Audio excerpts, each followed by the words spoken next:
You got musicals, holiday classics on ice, and brilliant dance numbers, but remember, they won't be around for long, like Joffrey Ballet's The Nutcracker by two-time Tony Award-winning choreographer Christopher Wheeldon. The 1893 Chicago World's Fair is brought to life on the Lyric Opera House stage, set to Tchaikovsky's legendary score. Critics call it pure joy, heartwarming, and show-stopping, and it's running now through the 28th. And I got a little tip for you. Use promo code SNOW10 to save 10% off tickets for the December 26th and 27th performances. There are a couple of restrictions that apply. The offer excludes price level 6 and previously purchased tickets. See the Nutcracker and visit joffrey.org to grab your tickets.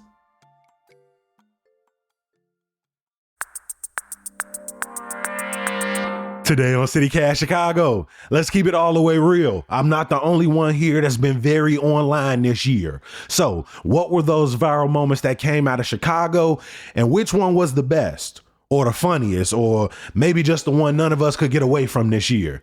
Well, I've got contributor Lee John Greco in the building to help me out with a classic CityCast Chicago bracket. It's Wednesday, December 18th. I'm Jacoby Cochran, and this is what Chicago's talking about.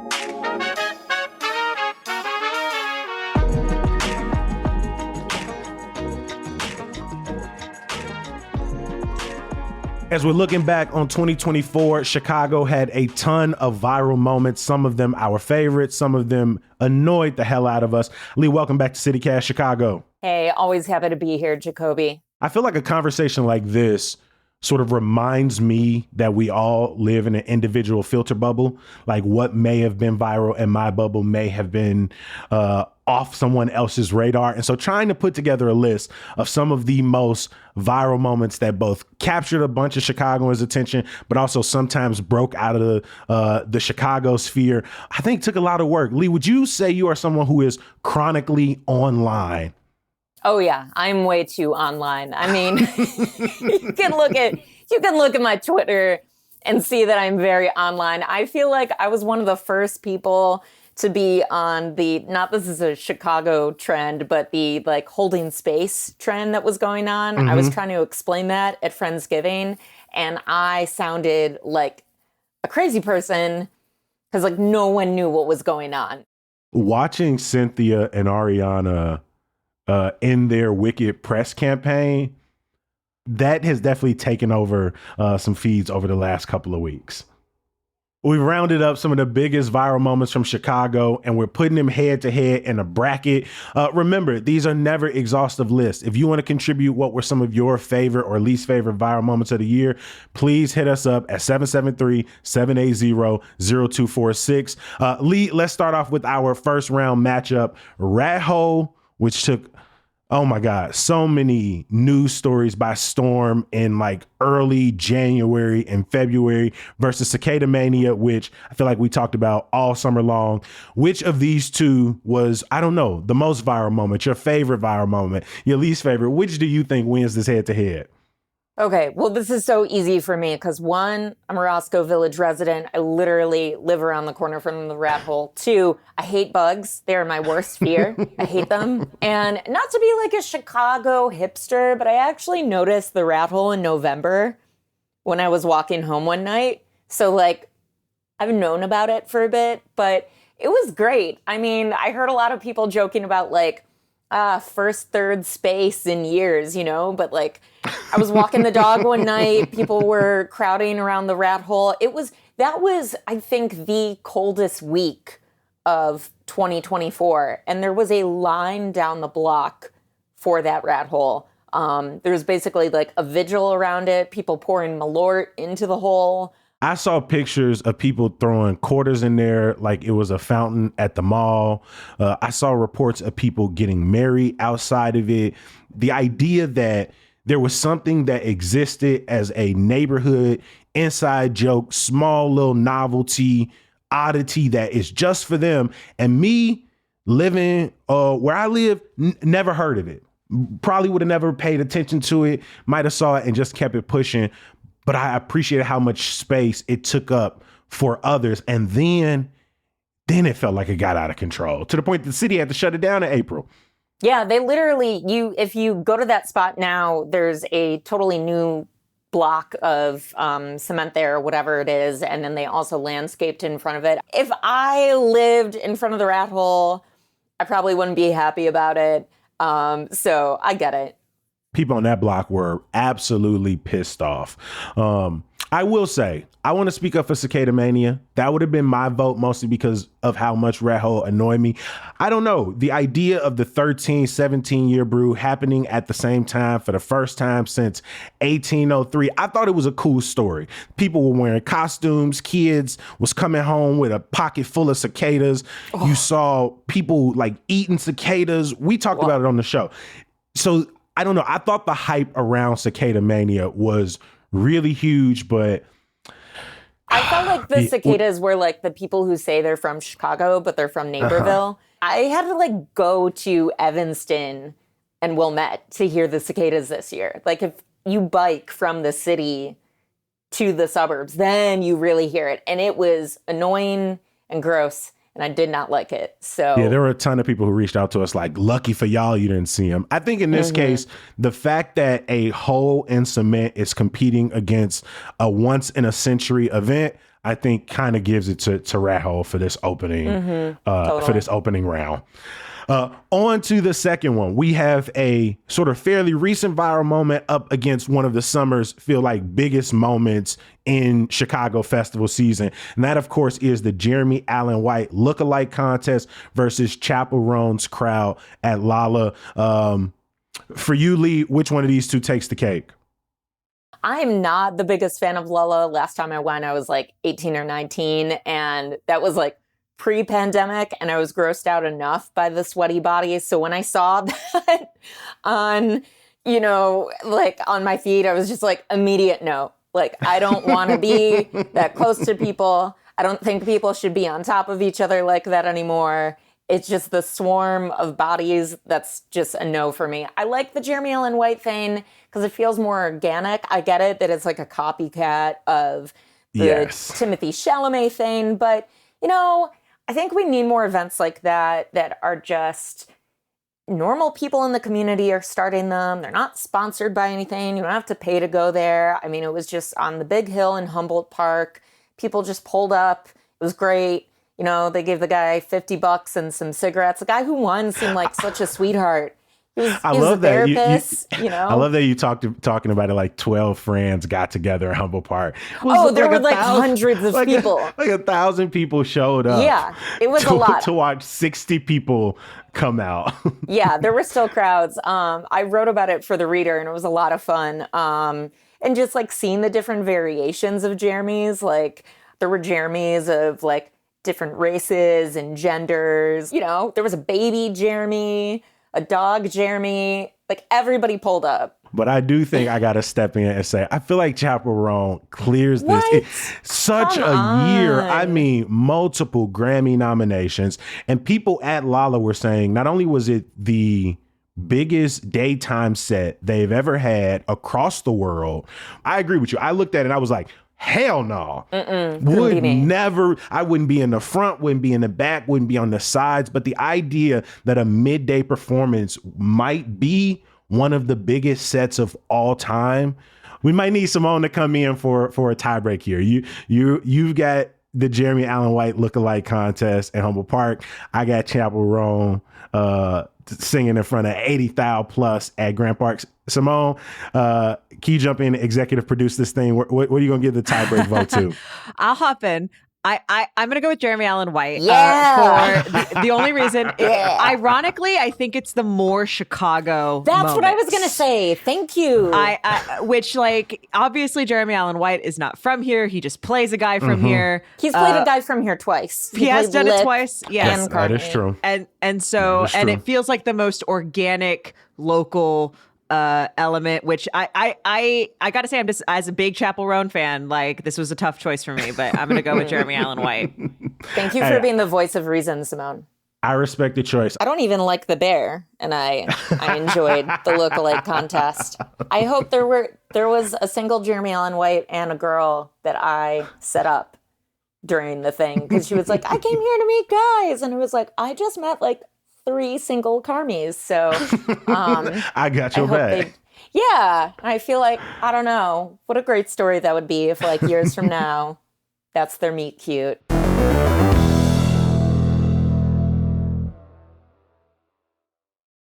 Our next matchup, this is arguably two of like the most viral sounds that people might have heard if they scroll on TikTok as much as I do. The first being Very Demure from Jules LeBron, a Humble Park native. Very demure, very mindful. Against In the Beginning. And when I'm back in Chicago, I see it. A song that really took off this year on TikTok from Joe, aka actor Joe Carey, who graduated from college at DePaul here in Chicago. Very Demure versus In the Beginning. Where are you falling on this one, Lee? I feel like Very Demure was one of those things that it just took off too immediately on TikTok, and then like corporations and other like mainstream folks made it uncool. You know, I felt like it was like right before the DNC, and there were a bunch of people at the DNC being like, at United Center, Very Demure. And I'm like, you guys already made it uncool. It was just like, whereas like In the Beginning, I get it. Joe's not from Chicago. He did go to DePaul, and I think it was good for Chicago because like it started a TikTok trend of people showing videos of Chicago in a good light, and like that's always good for the city, and it made people who used to live here, do live here, nostalgic for the city, or people want to visit the city maybe. So I think it's like a net good for Chicago. I do appreciate that, and I liked the In the Beginning Finito Chief Keef Joe mashup.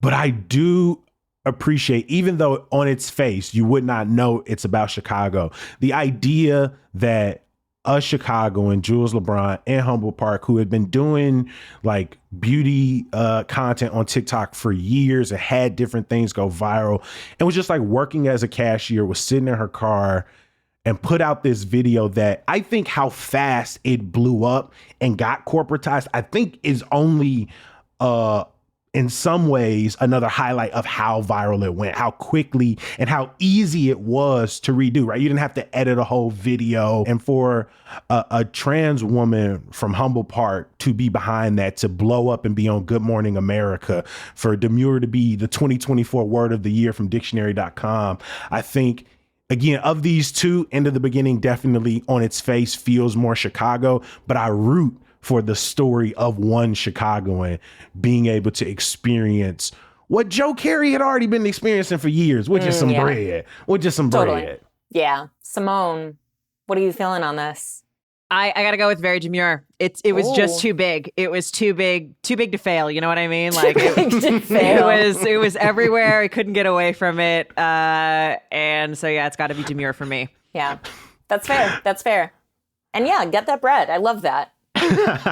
You know, like we love to see it. In this next matchup, I feel like these were two things that Chicagoans had already known about, maybe even for years. And that's Corporate Aaron versus Lori Lightfoot Sue. Of course, Corporate Aaron Threlopoulos, the manager for managerial logistics of management for McManagement, is one of the amazing characters from comedian, writer, and actor Lisa Beasley.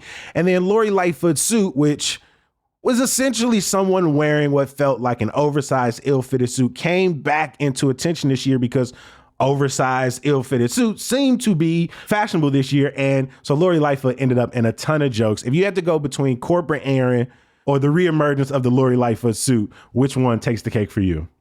I do love Lisa Beasley. I love her Lori Lightfoot impression. I miss that impression. Like, this is such a hard decision for me because I love her comedy, but I almost feel like Corporate Aaron, it's so good because it's so accurate. And I feel like it gives me PTSD because it's like every HR corporate thing that I've been through. And it's just like, oh, like follow up, close the loop. Like, why do they always have like the biggest mug? Nah, it hurts. It hurts just, to watch sometimes. It does. It does. It's a little like, I can't. I have to go in part because like I wrote a tiny little blurb about this for Chicago Magazine, and like I love like fashion trends. I kind of got to go with the Lori Lightfoot suit. Of course, like I think this blew up because Karine Jean-Pierre, the press secretary for Biden, wore that. It was a huge suit. Billie Eilish was wearing big suits. I gotta go with the power suit. I like it. I think it's a good look. Hey, I thought Karine Jean-Pierre should have been holding a Tommy gun with a cigar in her mouth. She looked badass in that suit. And I love the pop of color, like a Sunday morning service at church. But I gotta go with Corporate Aaron. Even though it's a late 2023 blow up, 2024, I saw NAACP Image Awards, Essence Fest, even had a little DNC cameo at one point. And so, Simone, we might need you back in for another tiebreaker. It's got to be Corporate Aaron, I think. Corporate. Simone's breaking ties today. It's just. You're right. It's just too real. It's just too real. And let's finish out with two very disappointing sports viral moments going against each other. One is the weird fervor around the end of the White Sox seasons. Most people brace themselves for the worst losing record of all time, which the White Sox ultimately delivered on. But that last week was very interesting as the White Sox was basically selling out at home as people wanted to see them lose. That's facing off against what was supposed to be an exciting moment. The Chicago Sky drafted Angel Reese for her energy, her personality, and of course her national championship winning game alongside Camila Cardoso. And these two players were brought in to help sort of change the future for a team that very recently won a championship. And yet her introductory press conference had so many people on social media scratching their head because it was like, why is she in like a elementary school gym out in Deerfield? And why is no fans or no reporters there? Two moments that really showed that like Chicago sports are kind of in the tank. What was the most viral of the two? The White Sox towards the end or the Sky towards the beginning? So in terms of if the question is most viral, I feel like it is the White Sox. I feel like that just got on my feed more. But in terms of like the story I'm more interested in and the story that I want to elevate more and I think is ridiculous is the Chicago Sky. Because, you know, like you said, like Angel Reese is a superstar. You would think if you have an athlete like that who's the total package, like she should have been coming out to a stadium with tons of people, with fans or with like other people on the team or something. Like this was just so disappointing. And it's coming at a time that, you know, the WNBA is finally gaining steam. Why not sink a little bit of effort into a team that people are excited about and perhaps has some hope? No, I'm with you 100%. The White Sox, by the end, I was very numb to it. I appreciate the social media team for making me laugh. But I'd kind of settled in there. The Reinsdorf drama of it all, I was settled in. Whereas the Sky, this felt like the bumble that set up all of the other bumbles and fumbles throughout the year, from the new mascot, the terrible way that they protected the players against like social media hate, the foolishness with firing the first year coach who was building a culture. I'm with you. I think the winner here, and it's winning off of most disappointing viral moment of the year, I'm going with that introductory Chicago Sky press conference as well. Our first round winners are Rat Hole, the Jeremy Allen White lookalike contest, and Humble Park. Very demure, the most viral saying of the year. Corporate Aaron, and the Chicago Sky's worst press conference of all time. But since we have 5 winners, we got to send one of these on straight to round 3. They're going to get a second round bye. Is that going to be Rat Hole, Jeremy Allen White, very demure, Corporate Aaron, or Chicago Sky? I got to say Rat Hole on this. Yeah, we're going to give Rat Hole a bye. I think whether you enjoyed it, you went out and took pictures, you lived on the block and you hated it, or you were a Chicagoan like myself who was like, why do these dumb things continue to get such attention? And now I'm talking about it. We was the rattiest city in America. Now it's Rat Hole. Why are we always talking about rats? Regardless, you thought about it at least for a second. So I'm with you, giving that the first round bye. So let's go with our first second round matchup, Jeremy Allen White lookalike contest versus very demure Lee. Which one of the two do you think takes it? I still got to go with the Jeremys. I'm sorry. I don't know. They were just so, it was nice to, you know, we talk about like the male loneliness epidemic. And No, I saw loneliness. young men making friends.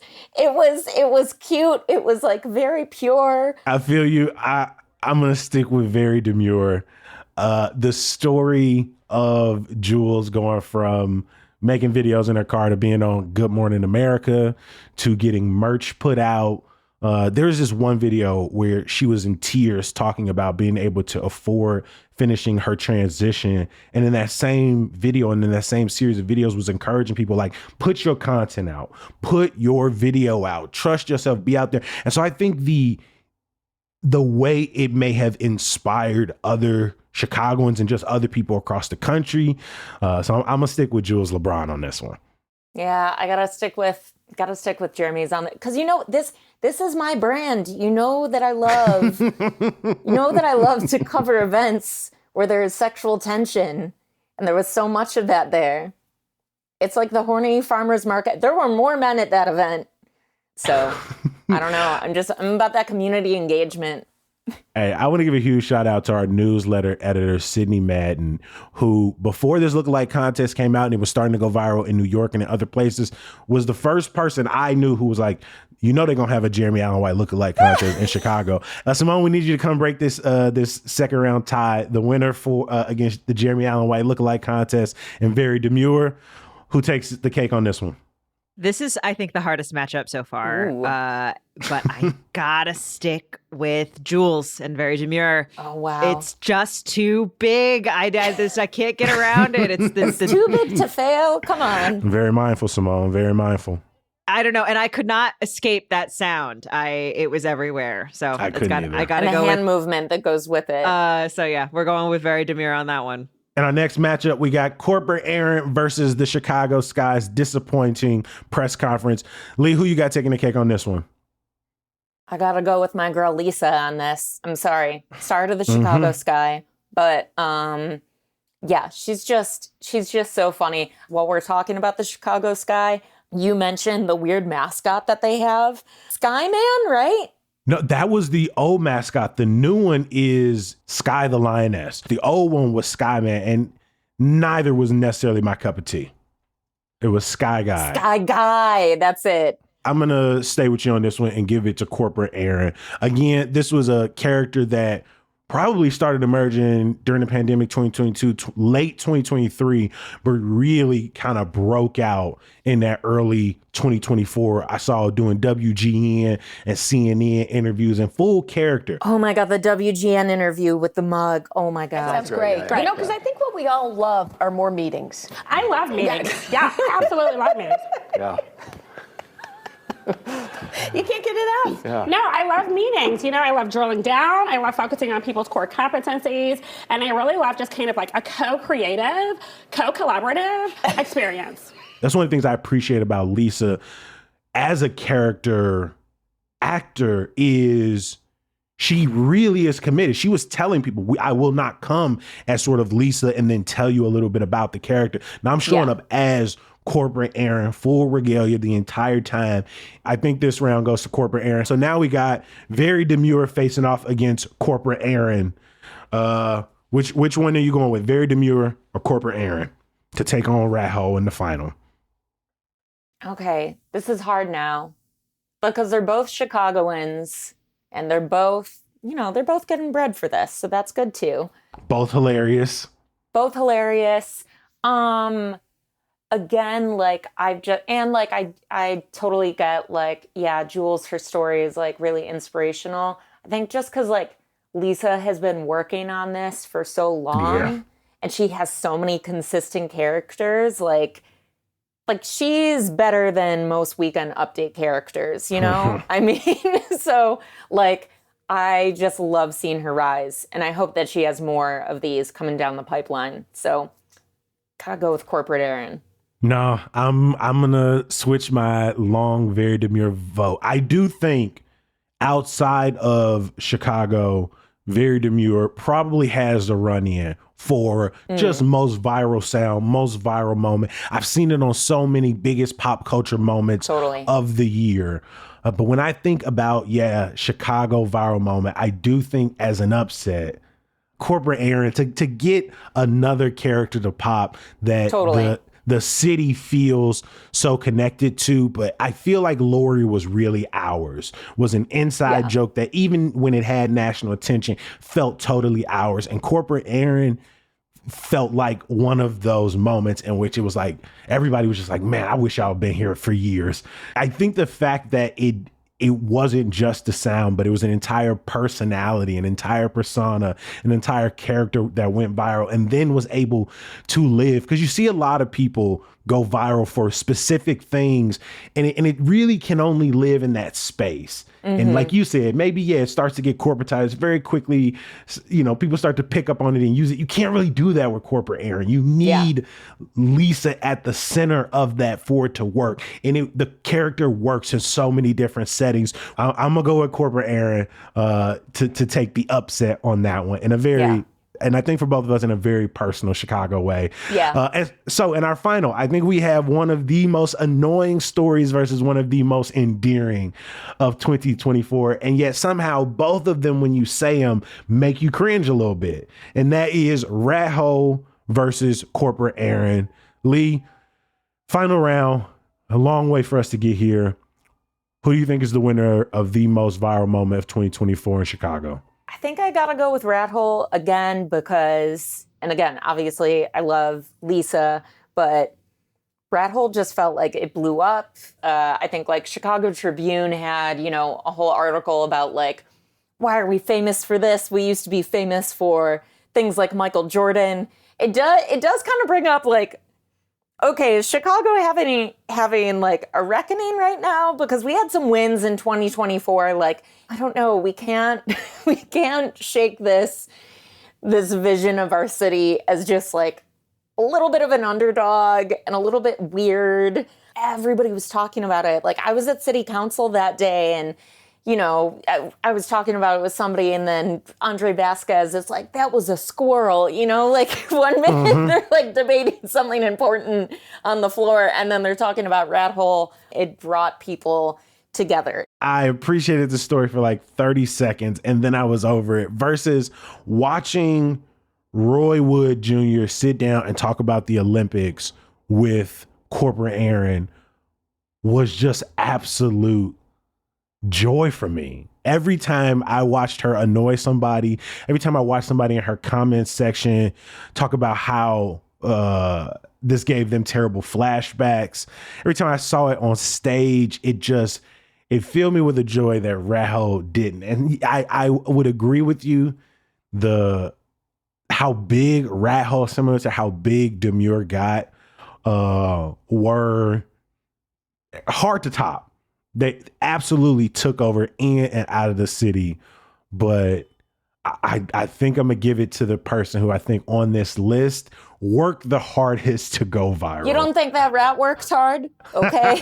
That squirrel died for nothing, or quickly darted off and slowly got weighed down. It's splatted. It's splatted in there. He died for your sins. And you dare just toss him aside. So we're going to ask Simone to come in here and break our final tie of the day. Rat Hole versus Corporate Aaron. At the risk of earning the ire of every Chicagoan, I'm going to give it to Rat Hole. Yes! Hole. I knew it. And here's why. Here's the thought. Does Lisa absolutely deserve everything coming to her and all the bread and all the accolades? Absolutely. Is Corporate Aaron a great character and makes me laugh every time? Absolutely. But when I think virality, because that's what Rat Hole is, that's what virality is all about. It's got an element of why. It's got an element of, God, this is too much. It's got an element of, what the hell is going on? Can we stop, please? And like every meme life cycle has to include that. And I think Rat Hole has that. Corporate Aaron is actually too successful in this case. Yes. And I think when you mean? talk about the meme life cycle, I think a good viral moment, the key is it's a moment, it's ephemeral. Yes. Right? Good The Rat point. Hole was just like, it was there, it was gone, like. It was back, it was there, it was gone, it was back, and then it was gone forever. So that to me makes it, when we're talking about the most viral, most online moments in Chicago, that was it. And I feel like Lisa will have another character. Like Exactly. She's sustainable. You know, she's not a flash in the pan. I will say to this though, if you ask me at the top of 2024 to maybe throw out a word that might describe this year, I probably would have said a rat hole before I even knew that this thing existed in Roscoe Village. And in some ways, 2024 has been a bit of a rat hole. And so I'm not going to fight this. I'm going to let listeners and readers do it. Join me in giving a huge thank you to our guest today, freelance writer across the city of Chicago, Lee John Greco. Lee, we appreciate you joining us. Thanks again, Jacoby. Bye, Simone. Thanks for being the tiebreaker. I was going to say, and special shout out to our executive producer and tiebreaker, Simone Alicea. Glad to do it. I'm sorry I feel responsible for Rat Hole now. I'm really upset about it. It's all your fault. So after all that back and forth conversation, we want to hear from you. Vote on what you think was Chicago's most viral moment. Head over to our show notes where you can find the link and vote now in our Hey Chicago poll. And when you finish, if you got some honorable mentions, let us know by leaving us a text or voicemail at 773-780-0246.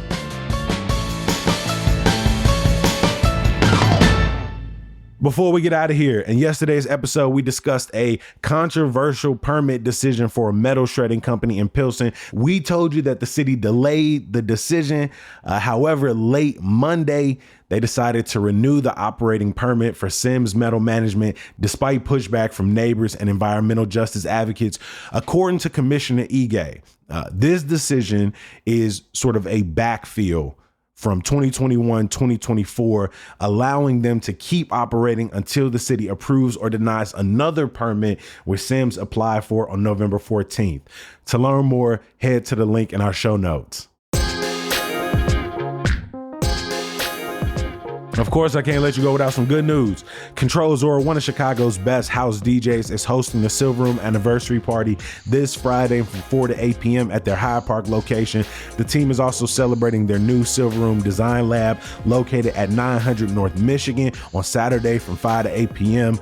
Y'all know I'm a sucker for the Silver Room. It's one of my favorite places to get last minute gifts for my family and friends. And so don't say I ain't put you on. If you got some places around the city where you like to get last minute gifts, please let us know. As always, we appreciate you for listening and reading. We're going to be back bright and early tomorrow. We'll talk to you then. Peace.